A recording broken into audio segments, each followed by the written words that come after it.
Welcome back, everyone. Before we dive in, be sure to drop your thoughts, feelings, and lessons in the comments below. Like the video and subscribe so you never miss stories like this. Let's get into it. My wife filed for divorce 2 days after I found a second phone in her work bag, and she did it with a smile. Then she tried to ruin my job, drain what I built, and leave me looking like the problem while she walked away untouched. Here's how it happened. I'm Malik Carter, Black, born and raised in Columbus, Ohio, the kind of man who keeps receipts, keeps promises, and keeps his head down. I used to believe that was enough to keep a marriage safe. 7 years with Nia Walker Carter taught me the opposite. I thought love was proof. I thought loyalty was automatic when you share a bed, a mortgage, and quiet Sunday mornings. I thought if you worked hard and stayed steady, people would meet you there.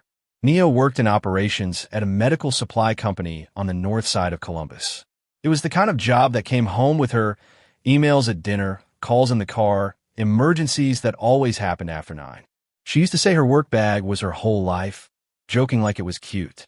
I would nod, take her coat, warm her plate, and try not to notice how she stopped meeting my eyes when she came in late. The shift didn't arrive as one big moment. It came as small denials stacked on top of each other. Nia stopped asking about my day, stopped touching my arm when she walked by, started taking her phone into the bathroom like it needed privacy, started sleeping, turned away, back to me like I was hot she didn't want. When I asked if we were okay, she said I was dramatic and insecure, and then she would kiss my forehead like I was a child and tell me to be grateful she was working so hard. I try to be patient because that's what men like me do. I told myself every marriage has seasons. I told myself she was tired. I told myself the distance was temporary. I filled the space with effort. Date nights in the short north, little weekend drives to Cleveland, flowers on random Tuesdays. She accepted everything like it was her due, never rude, never thankful, just entitled. Like I owed her my stability, and she owed me nothing back. The first time I felt real fear was at my brother Darius's house in Detroit last Thanksgiving. Darius is older, louder, always had a way of making people feel small with jokes that land a little too sharp. His wife, Tasha Bennett, always played sweet, big smile, perfect hair, warm hug. She pulled me aside in the kitchen while Nia was upstairs helping with something and told me, "You look tired, Malik. Don't let life run you." The way she said it felt like she knew something I didn't. I laughed it off because that's what you do when the truth is still too ugly to consider. After that, my own home started feeling staged. Nia kept things tidy but cold. She stopped leaving little signs of herself. No slippers by the couch, no favorite mug in the sink. She was physically present, but emotionally gone, like a tenant who paid rent and expected silence. And every time I tried to talk, she had a script ready. I was controlling, I was watching her, I was trying to hold her back. She said those words like she practiced them. I work in IT compliance for a logistics firm downtown. My job is simple: protect systems, track access, document incidents. I live by rules because rules keep chaos away. When Nia started asking casual questions about my work, who approves vendor access, what kind of logs we keep, how audits work, I answered at first, thinking she was just making conversation. Then I noticed she never asked about my day unless it could turn into information. It made my stomach tighten, but I still refused to believe she could be using me. The night everything cracked open was a Tuesday in early spring, rain tapping the window like it had something to say. Nia came home after 10, heels in her hand, hair too neat for someone who claimed she'd been running around. She tossed her work bag by the kitchen chair, kissed the air near my cheek, and went straight to the shower. She didn't ask what I ate, didn't ask if I was okay, just moved like she had a schedule and I was not on it. I wasn't snooping. I was looking for her charger because she always stole mine and then acted like I was petty for mentioning it. I unzipped the inner pocket of her work bag, and my fingers hit something hard, smooth, wrapped in a scarf like it needed to be hidden. I pulled it out and stared. A second phone, newer than mine. No case, no cracks, no clutter. It looked untouched like a tool. My heart started beating in that loud, stupid way that makes you feel embarrassed for having a body. I told myself it could be a work phone, but Nia had never mentioned a work phone, and she mentioned everything she could use to make herself look important. I pressed the side button, and the screen lit up. No lock, no wallpaper, no photos, just messages. The first thread I opened was saved under a name that made my throat close. T. The texts weren't flirty at first. They were strategic, short, precise, like two people planning a job. He asked again. Keep him calm. Don't react. Push the paperwork next week. Then I saw the message that made the room tilt. He's finally quiet. Good. Now file it. He won't fight you. He's too proud to beg. The sender wasn't a coworker. The sender was Tasha, my brother's wife. The same woman who called me family. The same woman who sat at my table, ate my food, laughed at my jokes. My mouth went dry. I scrolled up and saw my own name used like a target. Malik won't suspect. He is predictable. He thinks love is enough. I stood there in my kitchen listening to the shower run, realizing that everything I thought was private had been discussed by people who knew my patterns. And the part that hurt worse than the cheating I hadn't even confirmed yet was the tone. There was no guilt, no hesitation, just certainty. Like hurting me was a chore they were finishing. I didn't confront her. Not that night. The message said I was quiet, and it felt like a dare. I put the phone back exactly where it was, wrapped it the same way, zipped the pocket the same way. Then I sat at the table and stared at the grain in the wood until the water shut off, and she walked out in her robe like a woman with nothing to hide. She glanced at me, expression flat, and asked, "Why are you sitting in the dark?" I told her I was tired. She nodded like she expected that answer, grabbed her own phone from the counter, and went to bed without saying goodnight. I lay there next to her, staring at the ceiling, feeling my chest ache like something heavy was resting on it. My mind kept replaying the words, "He won't fight you. Too proud to beg." The next morning, I went to work and smiled at people like my life wasn't splitting open. I took my lunch break in my car and wrote down everything I remembered from that second phone. Not because I was planning revenge, but because my brain needed proof that I wasn't imagining it. I drove to a small credit union on the east side and opened a separate account in my name only. I didn't move everything. I moved enough to protect myself if the floor fell out. That week, Nia acted lighter than she had in months. She hummed while cooking. She laughed at a show we used to watch. She touched my shoulder once like she was reminding herself she still could.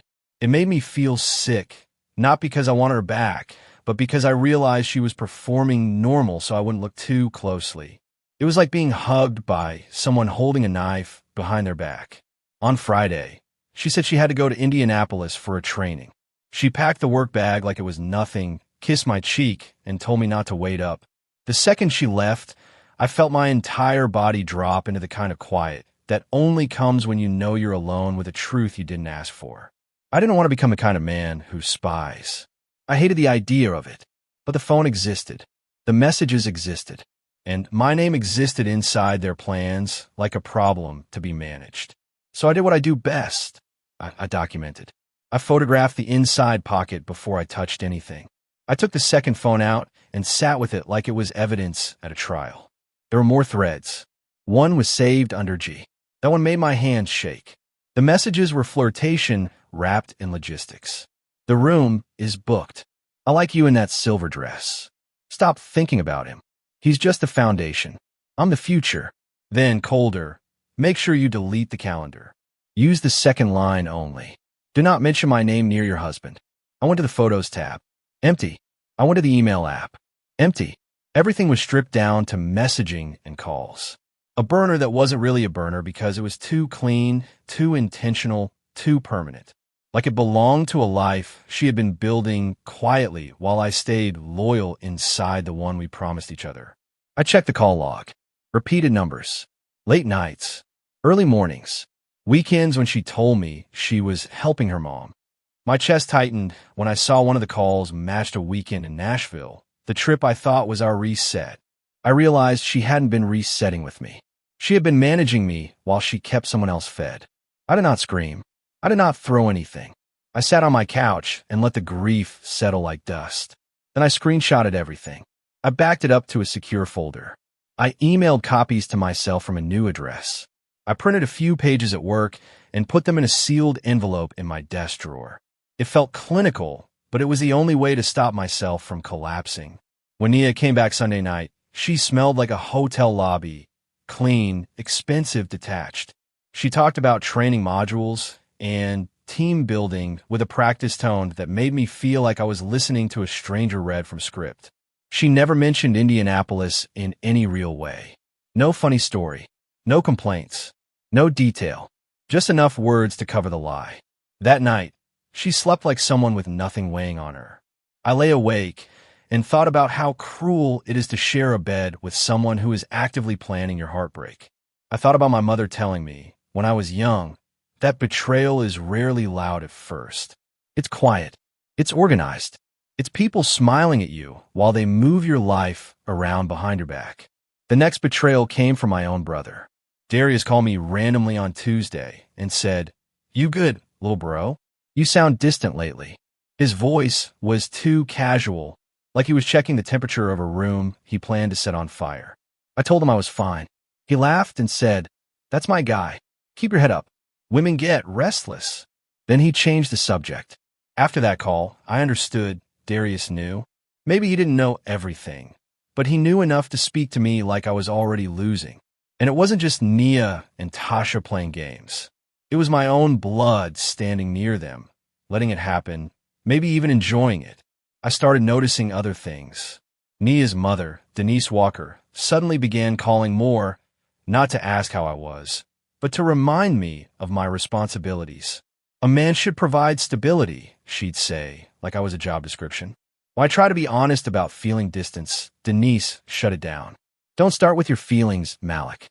Nia is a hardworking woman. Don't make her life harder." It wasn't supported. It was pressure.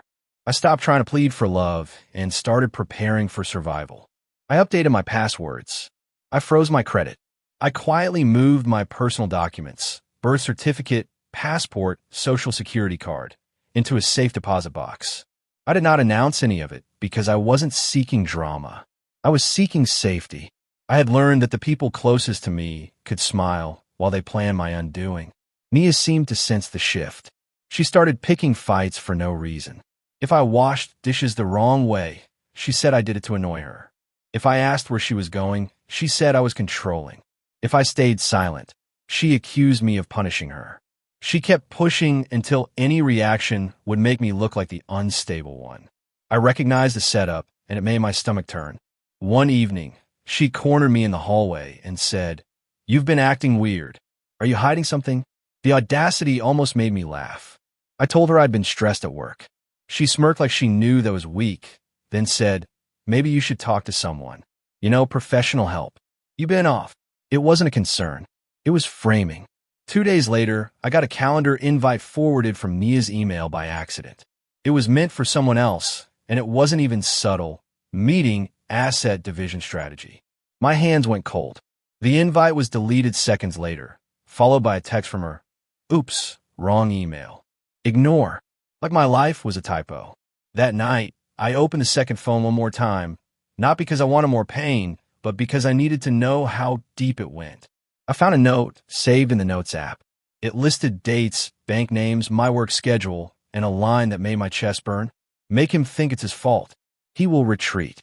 Under that, "Darius can keep him busy." Under that, "Denise will pressure him." They had assigned roles in my heartbreak. I didn't sleep.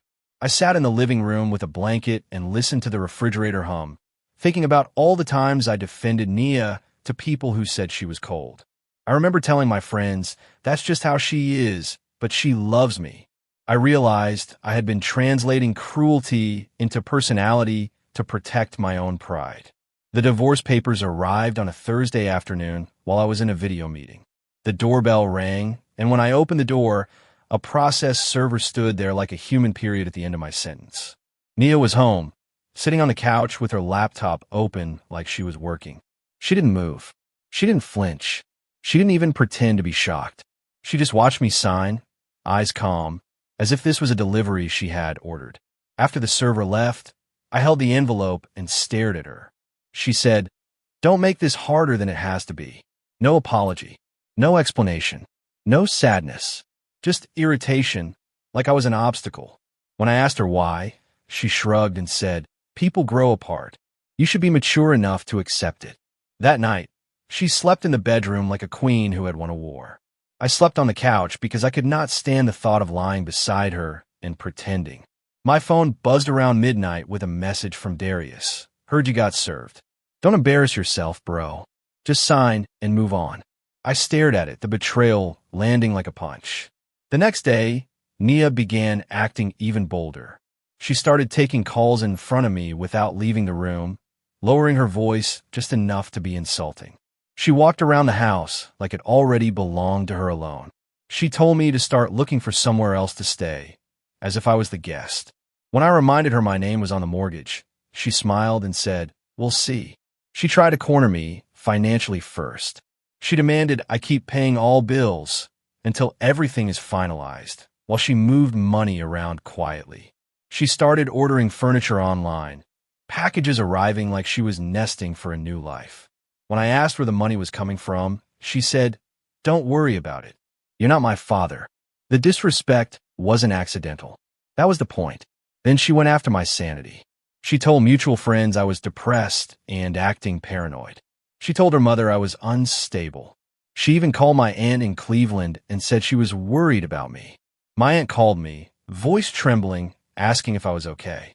I had to sit there and reassure family members that I wasn't losing my mind while my wife calmly built a story where I was the problem. The loneliness was the worst part. When you get betrayed, you expect pain. What you don't expect is how isolated it feels when the people who should check on you are already leaning toward the liar.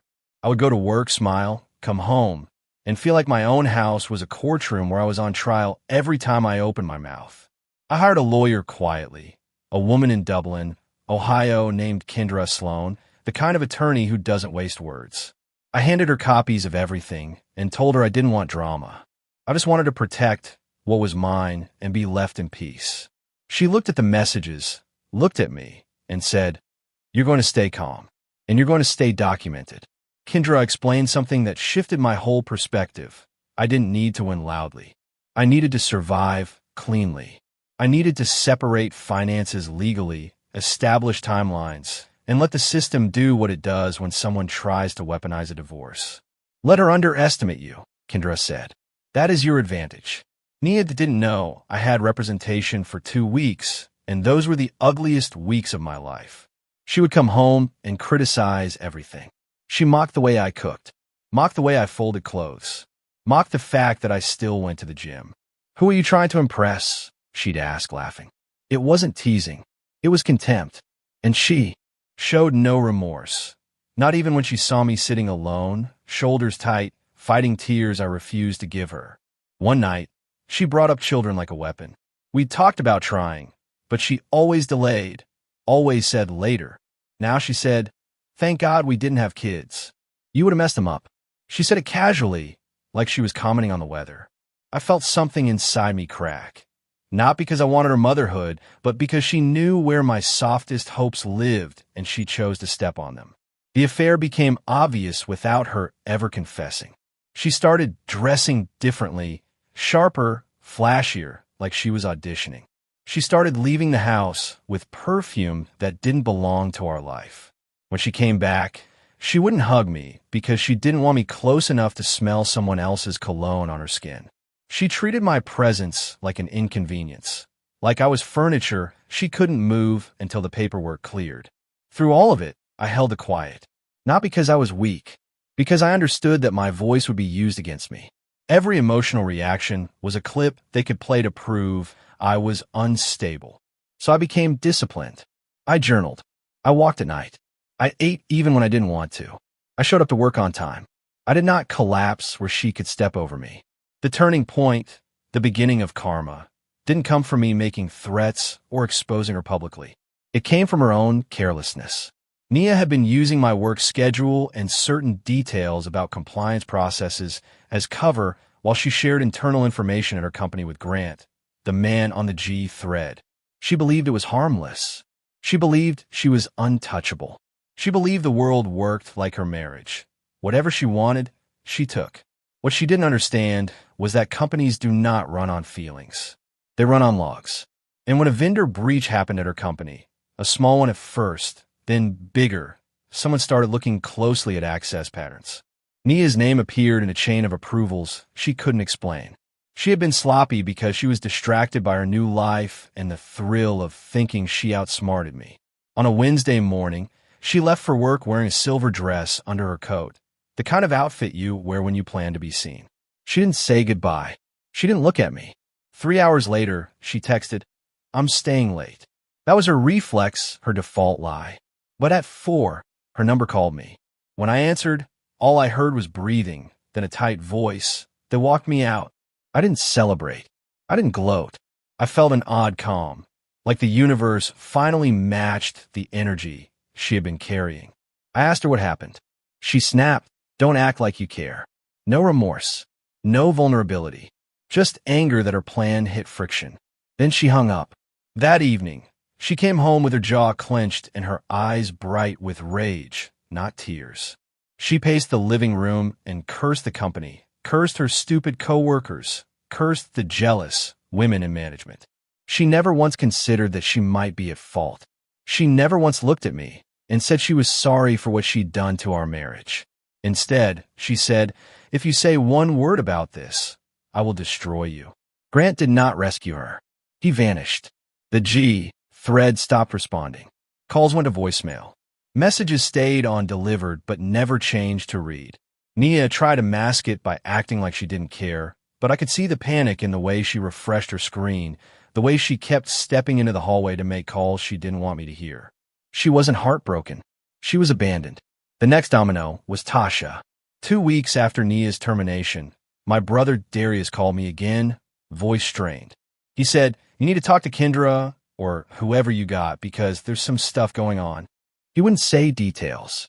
He just said Tasha was being investigated at her own job in Detroit for financial irregularities, expense reports, reimbursements, things that looked like fraud.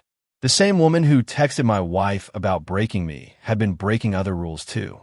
Karma rarely arrives as lightning. Sometimes it arrives as paperwork, interviews, and locked accounts. Tasha's sweet mask didn't matter to the audit team. Darius tried to play innocent, but his name was tied to shared accounts and suspicious transfers. Their house suddenly felt less like a fortress and more like a trap. When Darius called me asking for advice, I realized how strange life is. The man who stood by while I was being gutted now wanted me to help him stop the bleeding. I did not help them hide anything. I did not threaten them either. I simply told Darius, calmly, "Get a lawyer." He snapped. "So you're really going to do this?" As if honesty was betrayal. As if consequences were something I was choosing for him. I said, "You made choices. Now you live with them." He hung up on me, angry, still without remorse.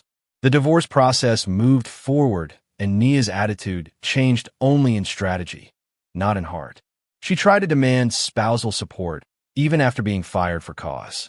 She tried to claim I controlled finances, even though my account showed consistent shared spending and her own private purchases. She tried to push for the house, arguing she deserved stability.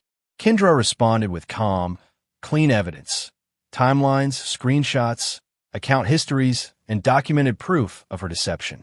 The final blow landed quietly, not in a courtroom spectacle, not in a public scandal, but in a series of decisions that stripped Nia of the advantage she thought she had.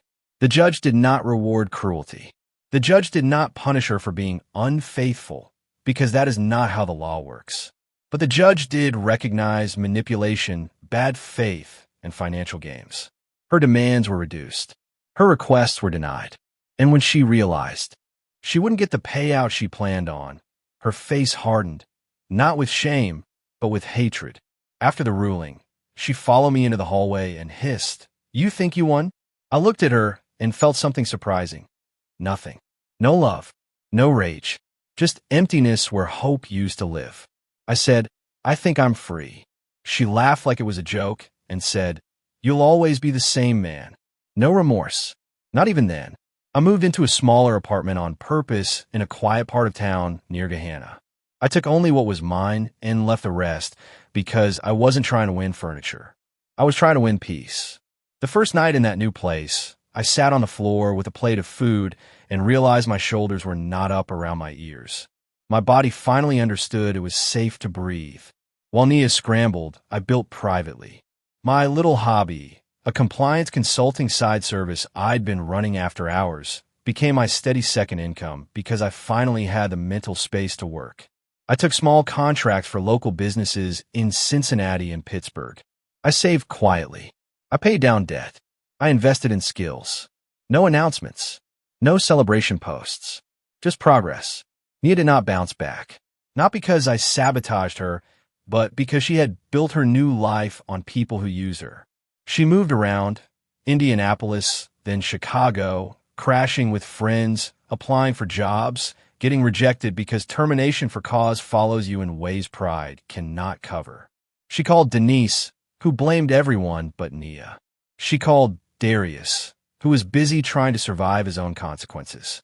She called Tasha, who stopped answering because she was drowning too. Months later, a message came to my phone from an unknown number. Can we talk? I stared at it for a long time. I didn't feel victorious. I felt grateful that I had learned to stop bleeding for people who never deserved my blood. I set the phone down and made dinner in my quiet kitchen, the kind of ordinary moment that felt like a miracle. The twist wasn't that I exposed them publicly. The twist was that their cruelty depended on me collapsing, begging, and performing pain for their satisfaction, and I refused to give them that. I kept my dignity. I kept my stability. I rebuilt in silence until my life was mine again. And the last thing karma gave me was simple, the ability to sleep through the night without waking up hoping someone finally loved me the way I love them. If this hits home, subscribe, because the next story is about what happens when the person who tried to ruin you comes back asking to talk. And tell me in the comments, what's the coldest line in this story? He won't fight you, or you think you won? I'll pin the realest answer. The end.